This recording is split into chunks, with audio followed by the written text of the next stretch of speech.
Hello, my precious friends. I really hope that you are doing great. Welcome to our today's class. It is our 6th lesson on the 9th topic of Form 4, which is called Photoelectric Effect. As usual, let me commence by giving you the quote of the day, which states that your focus on hating yesterday is killing your opportunity to love tomorrow. So, today we are looking at examples of how to graphically analyze the graph of stopping potential against frequency and also the maximum kinetic energy of the emitted photoelectrons against the frequency. Now, to understand this particular lesson better, I will advise that you watch our previous lesson, which was Photoelectric Effect, lesson 5, whereby we graphically analyzed the graphs of stopping potential against frequency and also the maximum kinetic energy of the emitted photoelectrons against the frequency f. Now, the question reads that the graph shows a plot of the stopping potential against the frequency for the metal Q. Given that the charge on the electron E is 1.6 times 10 power negative 19 coulomb, use the graph to determine the threshold frequency of the metal Q. Now, from our previous class, whereby we analyzed the graph of stopping potential against the frequency f, we simply concluded that the threshold frequency f naught will always be equal to the frequency intercept. That is a point whereby this particular graph cuts the frequency intercept will give you the threshold frequency. Therefore, this particular graph on the frequency intercept, it is cutting this particular graph at the point 4, that is between 4 and 5, of course, which is the 4.5 Hz. So, the threshold frequency is equals to the frequency intercept, a point where the graph cuts the frequency axis, which is the point 4.5, of course, times 10 power 14 Hz. So this one means that any value of frequency that you read on this frequency axis, you have to multiply times 10 power 14 Hz. Therefore, the threshold frequency f naught is equals to the frequency intercept, which is 4.5 times 10 power 14 Hz. Then part B, they want us to find the Planck's constant. Now, from the Einstein's photoelectric equation, we said that HF, which is the energy of the incident radiation, must be equal to work function, which is HF naught of the metal used, then plus the maximum kinetic energy of the emitted photoelectrons. Now, from the same equation, that is in our previous class, which was Photoelectric Effect, lesson 5, we are also able to derive and show that HF is equals to HF naught plus a half ME V squared max can also be rewritten as Vs, that is the stopping potential, is equals to H over EF, then minus W naught over E. Remember, we derived these formulas in our previous class. That is why it is important that you watch our previous lesson before watching this particular lesson, because you'll have a clear understanding of how and where we are getting these particular equations. So I'm using the equation for stopping potential Vs because I have a graph of stopping potential against the frequency. So I simply make Vs subject of the formula. So I ensure that Vs aligns with what is on the vertical axis. So you can see on our y-axis we have Vs. Then on the x-axis we have the frequency. So you can also see that the frequency f is rhyming with my value on the x-axis. Now, from this particular equation, it is clearly evident that the value of m, which is usually the slope or the gradient, will be equal to the Planck's constant over the charge of the electron E. Therefore, the slope or the gradient m is equals to the slope, which is equals to h over E. Therefore, for us to find the Planck's constant, I'm going to make h subject of this particular formula. So I can achieve that by multiplying both sides of this equation by E, which is the charge of the electron. Therefore, the Planck's constant h will be equal to E multiplied by the slope or the gradient of the stopping potential against frequency graph. So this will be equal to the charge of the electron multiplied by the slope can be given by change in Vs against change in F. That is change in stopping potential against the change in the frequency. So if I substitute the charge of the electron, which is 1.6 times 10 power negative 19 coulomb, I'm going to have 1.6 times 10 power negative 19 coulomb multiplied by the gradient is change in stopping potential. So I'm going to use these 2 points. This point here, which is 4.5, 0, then this other point, which is 0, negative 1.75 volts.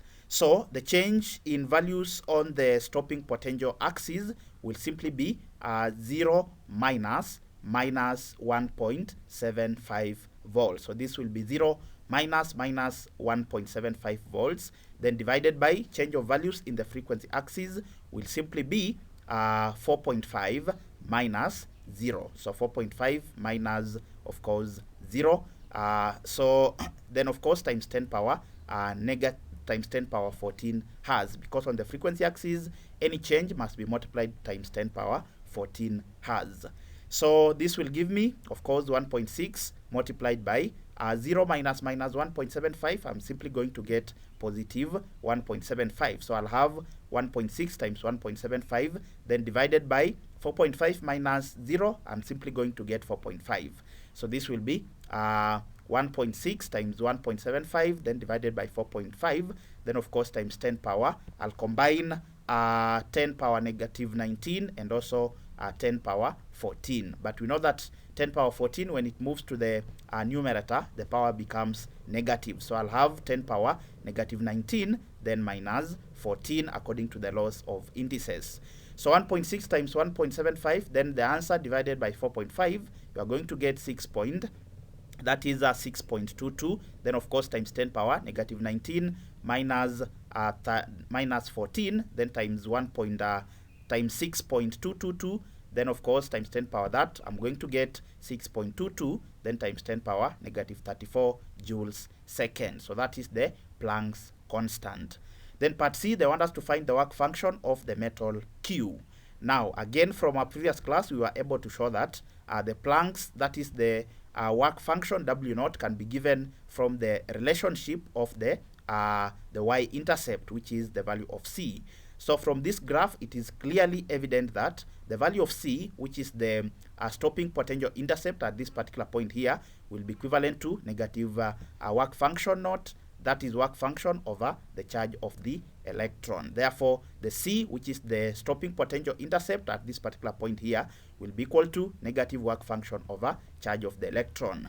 So if I make work function subject of the formula, I'll simply get work function being equal to negative of the charge of the electron, then times the V intercept, the stopping potential intercept. So I'll have negative charge of the electron was 1.6 times 10 power negative 19 coulomb, then multiplied by the voltage, that is the stopping potential intercept. You can see at the point whereby this particular graph cuts the stopping potential intercept, it is cutting it at negative 1.75 volts. So the V intercept is simply negative 1.75 volts. So the V intercept is simply a point where the graph cuts the stopping potential intercept. So if you multiply negative 1.6 times 10 power negative 19, then times negative 1.75. So remember, negative and negative will give you a positive. So the answer will be 2.8 times 10 power 19 joules as the work function of the metal Q. Next, we look at our second example, which reads that the graph below shows how maximum kinetic energy, Ke max, varies with the frequency f. Given that the maximum kinetic energy, Ke max, is equals to hf minus theta, use the graph to determine part A, the value of the constant h. Now, to understand this question better, I will advise that you watch our previous lesson, which was photoelectric effect lesson 5, whereby we analyzed a graph of maximum kinetic energy against the frequency. Now, from that particular lesson, we were able to deduce that the maximum kinetic energy can be given by hf minus hf naught. Remember, this equation is derived from the Einstein's photoelectric equation, which stated that hf is equals to hf naught plus the maximum kinetic energy of the emitted photoelectrons. Therefore, the maximum kinetic energy is equals to the difference between the energy of the incident radiation and the work function of the metal whereby we are emitting the electrons. Now, if I compare this equation with the given equation, which is Ke max is equals to hf minus theta, we can see clearly that Ke max is equals to hf minus theta. So therefore, the h will simply correspond to what we call the Planck's constant. Then also we can see that the theta will correspond to the work function. So from this particular comparison, we can see that h corresponds to the value of m. So because these line is simply a straight line graph. We compare it with the equation of a straight line graph, which is usually y is equals to mx plus c. That is from mathematics. So it is evident that m, which usually represents the gradient or the slope, will be equal to the value of h. Therefore, m is equals to h, which is equals to the gradient or the slope, which should give us the Planck's constant from the graph that we analyzed in photoelectric effect lesson 5. Therefore, if we find the graph, that is the gradient of the graph of maximum kinetic energy against frequency, the gradient or the slope should be able to give us the Planck's constant, which is the value of h in this particular case. Therefore, h, which is equals to m, which is equals to the gradient, must be equal to, so remember the gradient will simply take the change of values in the y-axis divided by the change of values in the x-axis. But what is on our vertical axis is the maximum kinetic energy, and what is on our x-axis or the horizontal axis is our frequency. Therefore, gradient will be change of values in the maximum kinetic energy divided by the change of values in the frequency axis. Therefore, h, which is equals to gradient or the slope, is equals to change in K Emax over change of values in the frequency axis. So the change of values in the maximum kinetic energy axis, I've taken these 2 points. So the first point is here. So its value of frequency value is 1.8 times 10 power 15 Hertz. Then its corresponding value of maximum kinetic energy is 12 times 10 power negative 19 joules. I've also taken this other point here, which is along the frequency axis. So of course the value of frequency at this particular point is 1.2. So it is 1.2 times 10 power 15.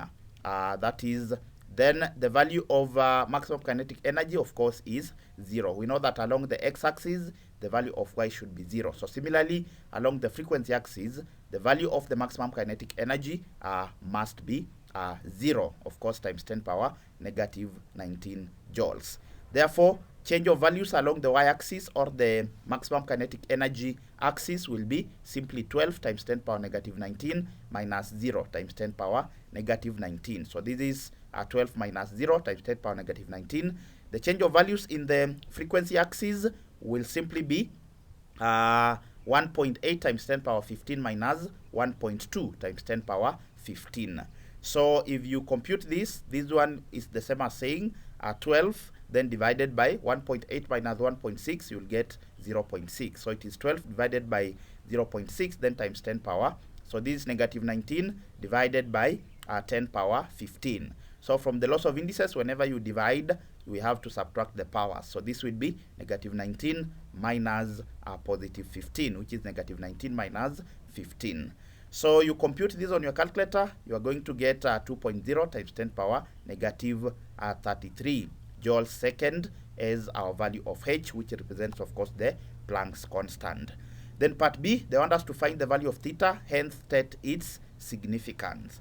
So by simply direct comparison, the value of theta is equivalent to hf naught, and we know that hf naught represents the work function. Therefore, the significance of the value of theta is that it gives us the work function of the metal whereby we are emitting the electrons. Therefore, the value of theta will be equal to, so remember it is also corresponding to the c, which represents the y-intercept, or the value whereby at the point where the graph should cut the y-axis. So, but you see from our graph, we cannot extrapolate this to cut our vertical intercept. Therefore, we'll use alternative ways. So we also know that theta, which is corresponding to the work function, we know that work function is equals to hf naught, of course, where f naught is the threshold frequency. And we know that threshold frequency will be equal to the f interceptor. That is the point where this line cuts the frequency axis, should give you f naught, which is the threshold frequency. So the threshold frequency in this case will simply be 1.2 times 10 power 15 Hertz. Therefore, theta, which is equals to work function, is equals to hf naught, which is equals to the h. We have already computed it in part A, which is 2.0 times 10 power negative 33. Then times f naught is simply the value of the frequency interceptor, which is, of course, 1.2 times 10 power 15 Hertz. So if you take 2.0 times 10 power negative 33 by 1.2 times 10 power 15, we are going to get 2.0 times 1.2. Then, of course, I combine the numbers having the powers. So whenever we multiply, we add the powers. So this will be negative 33 plus 15. So if you take 2.0 times 1.2, then times 10 power negative 33 plus 15, you are going to get 2.4 times 10 power negative 18 joules. So that represents our threshold, that is the work function, which is denoted by theta in this particular case. So theta is 2.4 times 10 power negative 18 joules. Then its significance is that the theta gives us the work function of the metal that was used. Then part C, they are telling us that light of frequency 5.5 times 10 power 14 Hz is made to strike a surface whose work function is 7.0 electron volts. Show that photoelectric effect will not take place. So for us to show that, we are simply going to get the energy of the incident radiation, then we compare it with the work function. So we know that energy of the incident radiation is equals to HF. So of course the H, we have already computed it as 2.0 times 10 power negative 33 joules second. Then of course the frequency, we are given on the question that the frequency of light is 5.5 times 10 power 14 Hz. So this is the light that is emitting the electrons. So the energy of the incident radiation will be the work that is the H, which is the Planck's constant, 2.0 times 10 power negative 33 joules second, times the light, that is the frequency of the incident radiation, which is 5.5 times 10 power 14 Hz. So this is the same as saying 2.0 times 5.5, then times, I'm going to combine the powers of power 14 and the power of negative 33. So you compute this on your calculator, you are going to get 1.1 times 10 power negative 18 joules. But because we are given the work function in electron volts, I'm going to convert also the energy of the incident radiation in electron volts so that we can do a proper comparison. So we know that to convert 1.1 times 10 power negative 18 joules into electron volts, we know that 1 electron volt is equals to 1.6 times 10 power negative 19 joules. So what about 1.1 times 10 power negative 18 joules? So that will be 1.1 times 10 power negative 18 joules divided by 1.6 times 10 power negative 19 joules, then times 1 electron volt. So you compute this on your calculator, you are going to get 6.875 electron volts. So to determine or to show that photoelectric emission will not take place or photoelectric effect won't take place, we simply compare the energy of the incident radiation with the work function that we are given. Remember that photoelectric emission, that is emission of electrons, can only take place if the energy of the incident radiation is larger than the work function. But you can clearly see that energy of the incident radiation, which is 6.875 electron volts, is smaller than the work function of the metal, which is 7.0 electron volts. So this one simply justifies the statement that photoelectric emission will not take place. The reason being the energy of the incident radiation is smaller than the work function. So the energy, which is 6.875, is smaller than the work function of where we want to emit the electron. Therefore, no photoelectric emission will take place. Lastly, I have an exercise that I recommend you should try at your own free time to get the understanding of the concepts that you have just learned. Of course, if you have any challenges in handling any of the questions, feel free to drop a comment specifying the question that you need help in. And as usual, I'm always here to try and help where possible. So we've come to the end of our class today, but we need to discuss the quote of the day. The quote of the day stated that your focus on hating yesterday is killing your opportunity to love tomorrow. So the quote is encouraging us to pick lessons from our past experiences and use them to develop a better future for ourselves. Remember that every minute you spend regretting about what you could have done better in the past is taking away 60 seconds that you could have used to develop a better future or tomorrow for yourself. And lastly, recall that in the end, we only regret about the chances we didn't take. Thank you very much for accompanying me until the end of this particular lesson. I do not take it for granted. In case you are new to the channel, kindly hit the subscription button and also turn on the notification bell so that whenever I upload a new video, you'll get notified. Until next time, this is Kind Tuition Academy. Thank you very much.